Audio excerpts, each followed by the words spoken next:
Hello everyone and welcome to Action RPG Build Guide Edition. Today I'm ready to drop on you potentially my most powerful Necro ever. This is version 4 of Golemancer, currently at 530 corruption. As always, I will cover every single facet of the build. Everything is timestamped in the description below if you need to bounce around. Let's not waste any time and jump right into this. All right, starting off with some gameplay. We are now spec'd into Golemancer. The skills that we are using are Transplant, Dreadshade, Summon Skeletal Mage, Bone Golems, and Wraiths. So our army consists of 8 Wraiths, 5 Death Knights, 3 full Golems. These are full-size Golems. And then when you transplant, you will make a Bone Minion. Now, there's something I want you to pay attention to during this gameplay. I'm not going to use any potions for the whole time. We are spec'd into health regen.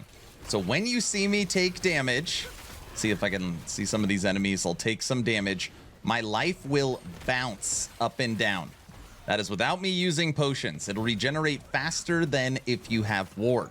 Just obviously you don't have as much ward as most ward builds have.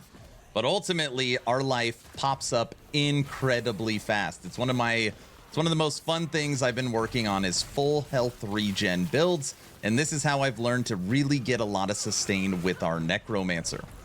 So, 3 golems, they do physical damage and give you hunger, which gives you a lot of life back. Dreadshade is boosting armor, attack speed, and damage for your minions, and you are getting the benefits as well. Look at my life. Right back up. Summon Skeleton Mages are spec'd into Death Knights, which are very tanky because they have so much life leech. And then we are using Wraiths, and they are physical and necrotic, and these are our spam skills that you need to keep up. And overall, right now, probably should have said this right at the beginning, we are at 530 corruption. 530 corruption. Now, the next part you're going to see right now is me streaming, taking out the 500 corruption Shade of Oribus.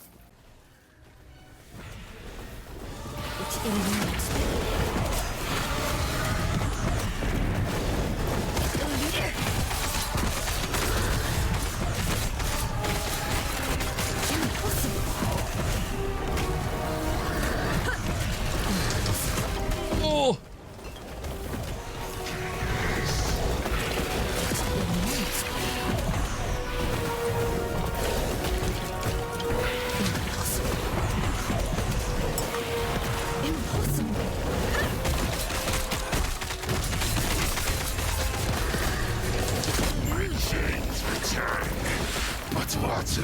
Got him! So let's start by breaking down the skills, and the first skill we're going to look at is Summon Skeletal Mage, and I'll show you the general direction on how you want to take this skill. So for this skill, first thing you want to do is you want to come down and over and unlock Death Knights. Take the down route, do not take the life leech route. So you come over here and you unlock Death Knights, then you come down and get an extra Death Knight. And then you want to get all these nodes here. This is going to be your survivability, it is going to be your crit chance, and your crit multiplier. You then want to come up here and boost attack speed for your Death Knights by 20%, and then any remaining points that you have, you want to come right here and get Life Leech. This is going to give your Death Knights more life, and it's going to give them sustain because they attack so fast that they will leech a lot of that life back. All right? Moving over to Dreadshade. For Dreadshade, the first thing you want to do is you want to take this line here. You're going to be able to only make 1 shade. That's all you need, but it won't drain any life. You're going to boost the area. You're going to boost the attack speed. You're going to boost the area and the damage. You're going to apply the aura to yourself because this is going to give you more armor and more cast speed. You're then going to come down here and boost your necrotic damage. You're then going to come up here and boost armor per vitality. And the last 3 points are going to go right here into Flesh Harvest. And this is going to increase the buffs based upon missing health of the minions. And this is actually quite good for golems as well. Moving over to Summon Bone Golem. One of my favorite skills. First thing you want to come down here is boost health, armor, and threat. You're then going to come to the right and take Hunger. This is going to be when your golems attack and hit an enemy, it's going to give them life back and you life.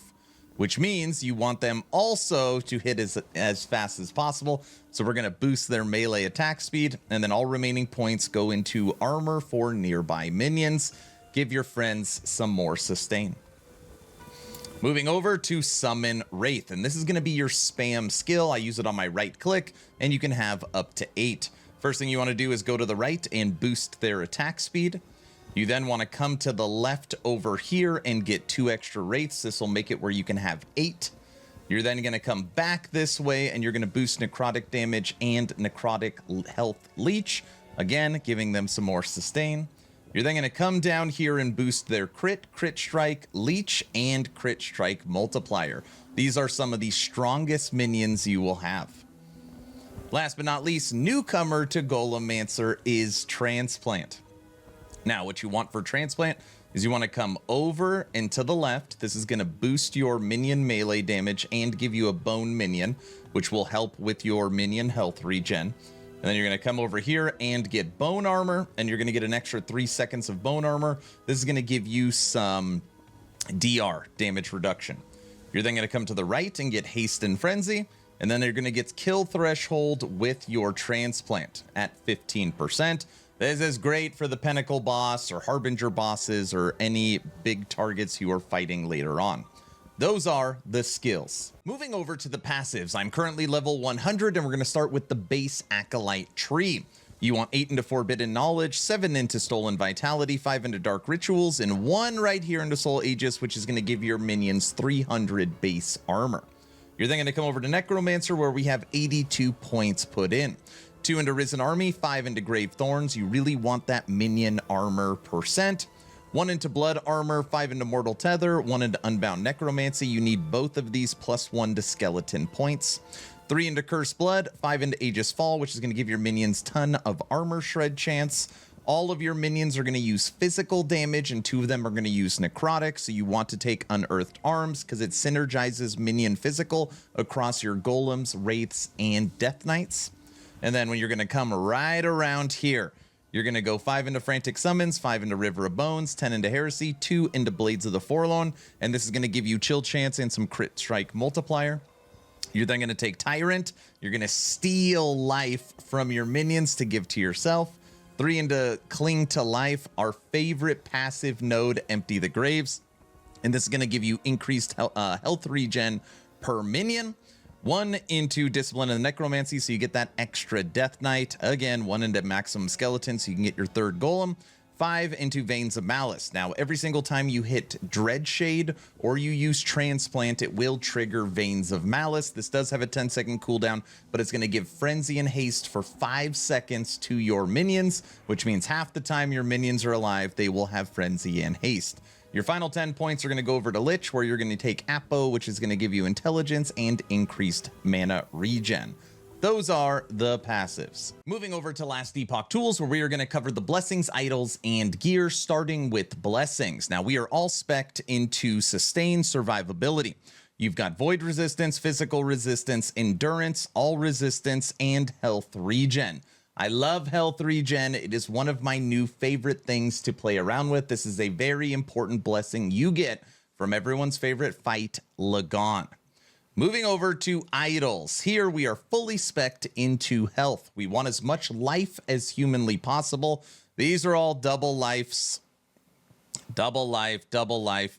The only affix we have that is not life is chance to apply Mark of Death on hit with minion skills. It doesn't even matter the roll range. You're hitting so many times that any enemy, even at 3%, will have Mark of Death on them. So make sure you get that one affix. Now, moving over to the gear, there is technically nothing required. Obviously, this is Golemancer, which means we are using 3 golems. So you need Aaron's Will, my unique item in game. And this is for every 1 maximum bone golem per 4 skeletons. And in order to make 3 full-size golems, you do need 2 hollow fingers and Aaron's Will. So those 3 items are required to make 3 golems without speccing into skeletons. And if you specced into skeletons, you could make 4 golems if you gear correctly. Okay? So we've got 2 hollow fingers. and I threw double minion and crit avoidance on. And Hollow Fingers, even at 3 LP, you're going for about 3 million in the Merchant's Guild. All right. The other item we are using is a Mandate two-handed axe.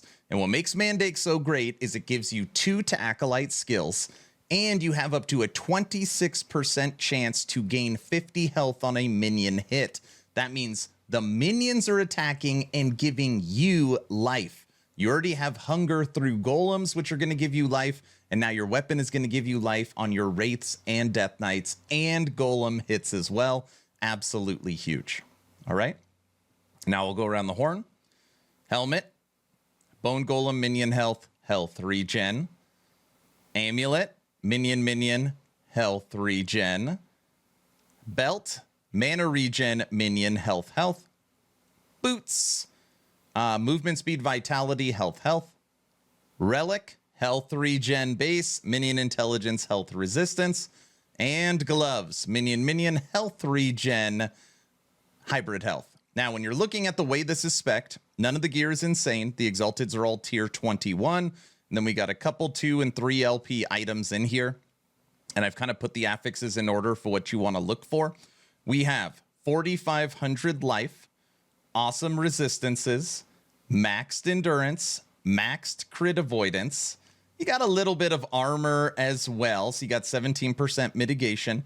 You got an Oracle amulet. But most importantly, you're going to be generating over 600 health per second, because this number right here is not going to take into account when you have all your minions out, because inside of your passive tree, you have Empty the Graves, which is an increase your health regen per active minion. So again, your life when you take damage, like you saw in the gameplay, will go up just as fast as if you had ward. Now let's talk leveling. Aaron, this is great. How do I take it from level 1 to end game? I will show you. Now, for me, it doesn't matter if I'm a Necromancer, a Lich, or a Warlock. I level all of my Acolytes the exact same way. The first skill that I take is Summon Skeleton, and I remove Warriors, and you want to take an extra skeleton, and then you come down here and you boost Archers. Skeletons are very hard to keep alive, even in early game, so you turn them into Archers so they just sit back and shoot. Archers. Second skill you want to take is Summon Bone Golem. And you're going to come right down and take these 3 points, and this is going to be your meat shield. It'll have a ton of life, it'll generate a ton of threat, and it'll keep you and your skeletons alive. And then lastly, you're going to take your spam skill, which is Summon Volatile Zombie. And you're going to come up here, and you're going to take multiplicative damage to bosses and rare enemies, and then you're going to get Kill Threshold.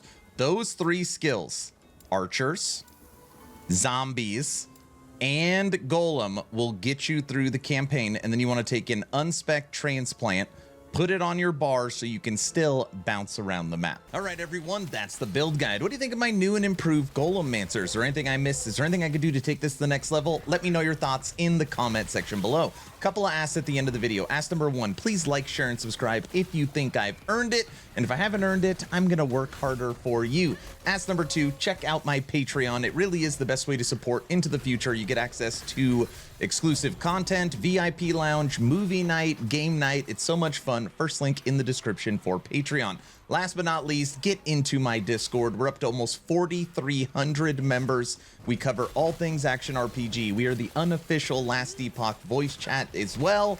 We do a giveaway every 2 weeks just for being a member of the community. Great place to hang out. Get into the Discord. I'm done. Hopefully you were entertained or at least learned something. Aaron, out.